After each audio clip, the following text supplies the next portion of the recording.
resolutions are appropriate, necessary, and true, meaning long-lasting.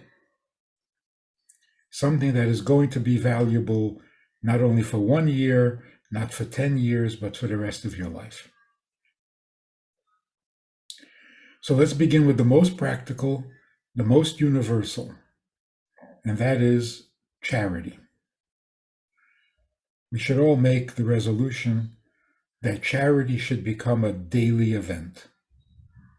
Not an occasion, not an emergency, not a mercy mission, but a daily habit. Every day, without fanfare, without making the headlines, we should always be thinking that there's a need. I have, more or less, I have what I need, but there are people who are much more needy, and I got to think about them too. So the habit of putting a few coins into a charity box, into a little bank, you know what I mean, into a piggy bank, and then when it's full, to give it to a charity. That way, charity becomes a daily event. That way, your hand gets into the habit of giving charity. And charity becomes a part of life. That would be wonderful for everybody without exception. Even children should be encouraged to get into the habit of putting a few coins into a tzedakah box. You should have a box in your room. You should have a charity box in your kitchen where people gather. It should be prominently displayed so that anybody who walks into the house immediately notices that charity is a very real part of life. That would be great. So for every weekday, we don't handle money on Shabbos, but for every weekday, charity should be maybe even the first thing we do in the morning. That would be a wonderful, useful, and eternal value. Somehow, even after Mashiach comes, we're going to be giving tzedakah. But it won't be for the hunger for food, it'll be for the hunger of wisdom, of the knowledge of God. But tzedakah created the world. It was with kindness that God created the world. And tzedakah has preserved the world and has preserved society. And rather than get government handouts, we should be the ones who are concerned for the poor, for the needy, for the less fortunate.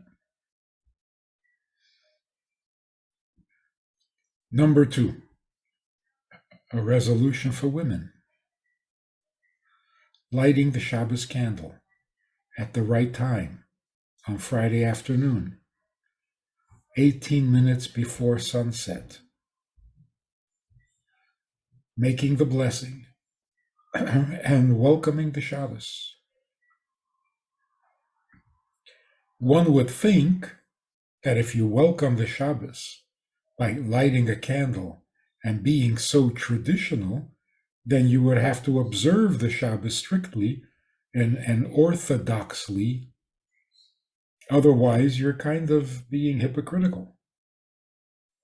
How do you light a Shabbos candle if you're not intending to observe the Shabbos? That's not necessarily a problem. Every mitzvah stands independent of any other mitzvah. It would be a terrible disaster if we had the attitude, unless I'm keeping all the commandments, I shouldn't keep any. No, that would really be a disaster. It would also be very condescending You see somebody doing a mitzvah and you disparage it because there are other mitzvahs that this person is not keeping. So you dismiss the mitzvah because the person is not perfect in their observance of the mitzvahs. That undermines the value and the beauty of the mitzvah. So you got two problems here. First, you're dismissing the person. If a person is not perfect, then he shouldn't try at all. What kind of statement is that about human beings? And secondly, what are you saying about mitzvahs? That unless you do 10, 1 is not valued, 2 is not valuable, 3 is not worth it. So, no conditions. Any mitzvah you're capable of performing, you do it. What about the rest? When you're capable of the rest, you'll do the rest. But don't hesitate to do something holy just because you're not holier. So, lighting the Shabbos candle, welcoming the Shabbos, marking the fact that Shabbos is different. Not because I treat it differently. No, Shabbos really is a different day. The universe is different on Shabbos than during the week. Not because you're observing the Shabbos, but because this is the day that God rests, which is very different than the 6 days in which God creates. So recognizing and marking the fact that today is different stands on its own. It's true by itself, whether you observe the Shabbos or not. But when you do light the candle, you're actually introducing a certain holiness into your home, onto your dining table, that wasn't there during the week. And if more and more people do this, there is that much more light, that much more godliness in the world. So a good resolution for women would be resolve to light the Shabbos candles at the right time on your dining room table so that all days are not the same. Like some things are sacred. We all know how terrible it is when is nothing sacred. So let's keep some things sacred. That would be a wonderful resolution. We're going to be lighting Shabbos candles after Mashiach comes. This is eternal. This is forever. It's not a self-improvement, psychological project. It's absolute goodness, which is eternal. Number 3, a very good resolution for men, Jewish men, would be to put on tefillin every day. Now, these resolutions, because they're so true, the values, the husband who encourages his wife to light the Shabbos candle, the parent who encourages a young girl to light the Shabbos candle, is participating in this resolution. So a man can make a resolution to encourage his wife and his daughters to light Shabbos candles. So it's not only for women. And the same is true with tefillin. Jewish men put on tefillin. Non-Jewish men don't. But if you can encourage a Jew to put on tefillin, then you're part of that resolution. So putting on tefillin every morning, again, weekday mornings, not on Shabbat, or any time during the day, actually, during daylight hours, is a very concrete way of solidifying your identity. It's the mitzvah that a bar mitzvah boy begins with. it is such a visual, such a tangible expression of this relationship that we have with God and this identity that we have as the light to the nations, the people of the book, the chosen people, whatever it is that makes Jews different. And of course, we are different. Ask any anti-Semite. Everybody knows we're different. We just haven't established exactly what that difference is. And we shouldn't leave it to people's imaginations. We should show what makes us different. So putting on tefillin every morning is a commitment that is so powerful because the tefillin are leather boxes with little scrolls of Torah chapters contained inside the box. One is worn on the head and one is worn on the arm facing the heart. If you're committing your mind and your heart to godly pursuits, meaning to fulfilling the purpose for which God created you, I don't have to embellish, and I don't even have to describe how powerful that is. When the mind and the heart are united in the commitment to our purpose, life is different. Everything is different. In addition to that, the custom, on top of the commandment, the custom is to wind the strap on the arm all the way down to your finger, which means the arm, which is the tool of action. So it's your mind, what you understand, what you think, your heart, what you feel, what you love, what you hate, and then your arm, which is what you do. The harmony between mind, heart, and action, it's indescribably powerful. So that would be a really good resolution. It's a bit expensive. You have to contact your Chabad house, your local Chabad house, and find out where you can get a pair of tefillin, and if they can subsidize it. Whatever it is, call the Chabad house and say, I want to put on tefillin every morning. Where do I get tefillin? That would be really awesome. And if you have a Jewish friend who hasn't thought about this or hasn't been encouraged, tell him, encourage him, and see if you can't make it happen. Number 4, make a phone call. It's a form of charity, but it's got a life of its own. Make a phone call. Every day, twice a week, once a week. Make a phone call to somebody who needs some friendship, to somebody who feels alone or neglected, or just to somebody who happens to be going through a difficulty and needs a little encouragement.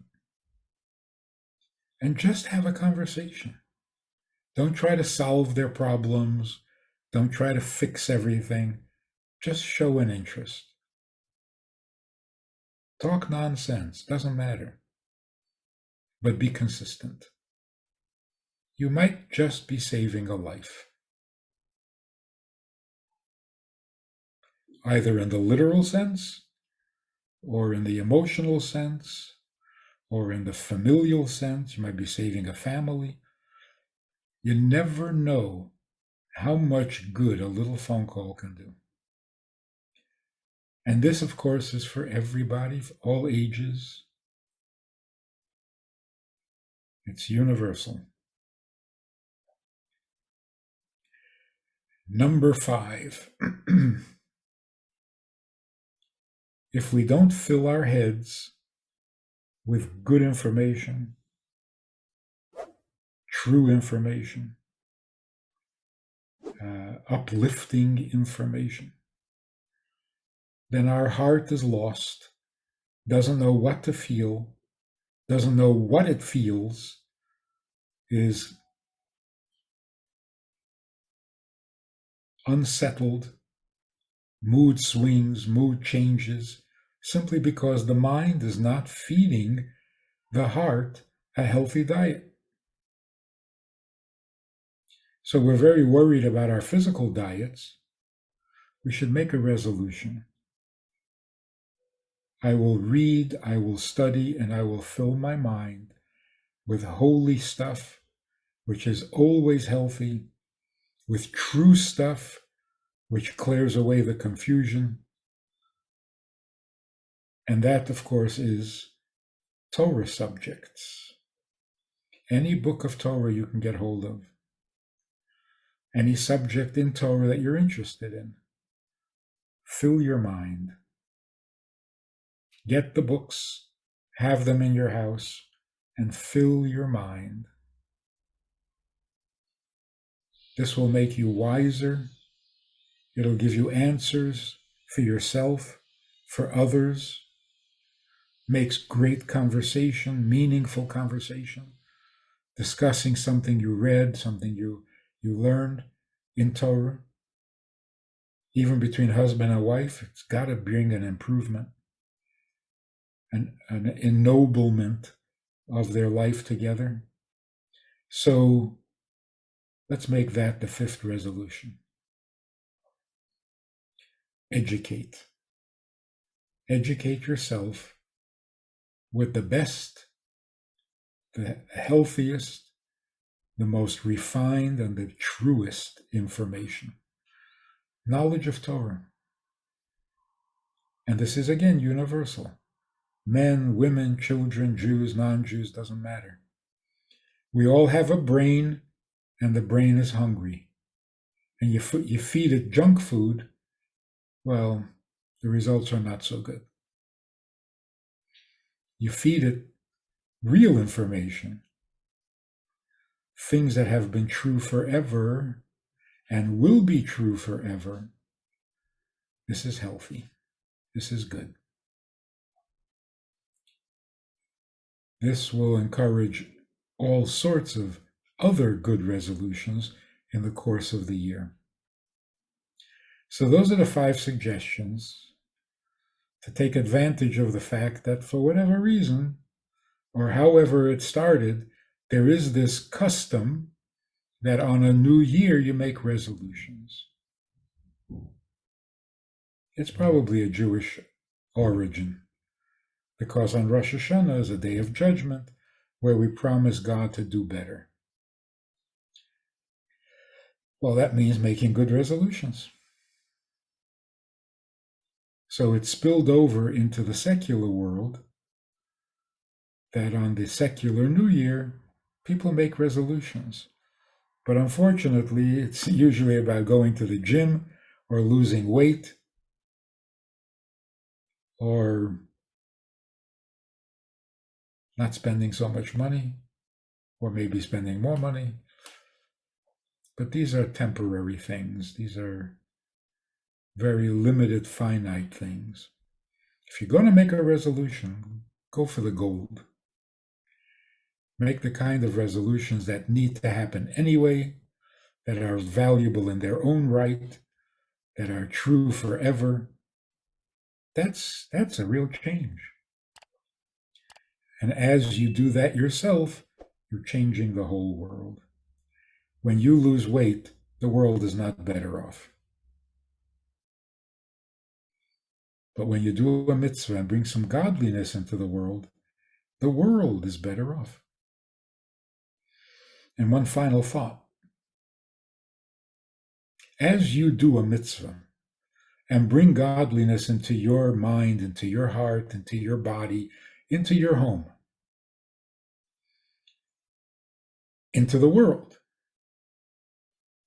It is awesome to consider that as you do that, you are increasing holiness and godliness on every level of creation. Now think about this. There's heaven and there's earth. When we do a mitzvah, we bring God down to earth. But what about the seven heavens? Like the worlds where the heavens, where angels exist, where souls before they're born exist. When we do a mitzvah here on earth, the angels get holier. Now think about this. I go to a doctor and I say, I have a problem in my toe.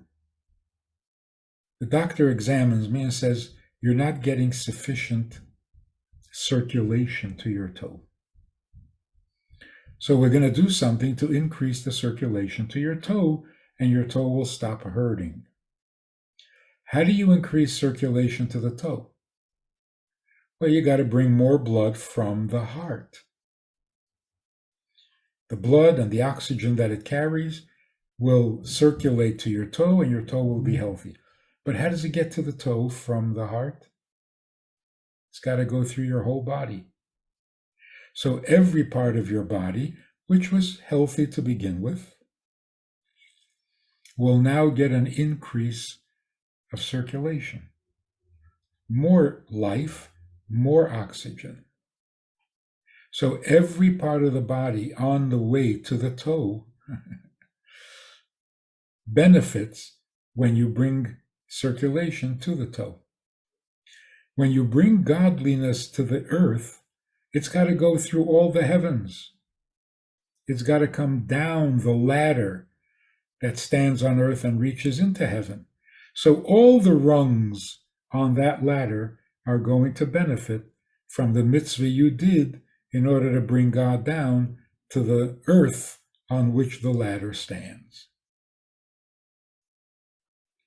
You, by doing a mitzvah, make the angels holier.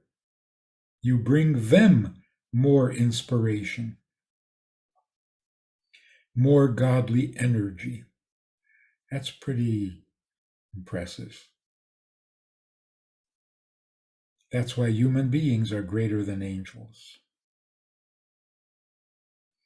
So, good luck with your resolutions. Do all 5 if you can. Pick the one that is most likely to work for you. Once that becomes established in your life, you'll move on to the next one, or the next one will come naturally. But we got to make a change. Break in habit. That's what a New Year's resolution is. And that's what New Year is for. A new year, new possibilities. In the middle of the year, if we say, maybe you should try changing something. Oh, why all of a sudden? So there's a resistance. Why, I never did that before. Well, start.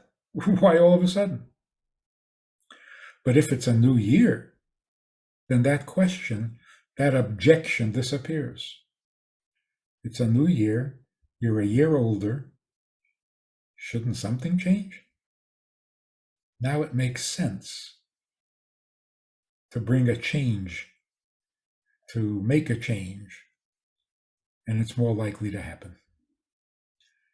So God certainly is interested. I was going to say God willing. God is very willing to have the world become more godly, but we should be willing. We should be inspired. We should be enthusiastic about bringing godliness down to earth through these resolutions. And if you have a better idea of another mitzvah that you're ready to do, by all means. These 5 are just suggestions. There are so many more good things that one might want to do. So, pick one of the 5, or Pick your favorite personal mitzvah, personally favorite mitzvah, and go for it. It's an opportunity. Don't miss it. We have a Sunday night program for VIPs that you might be interested in. It's informal, it's questions and answers, it's conversation.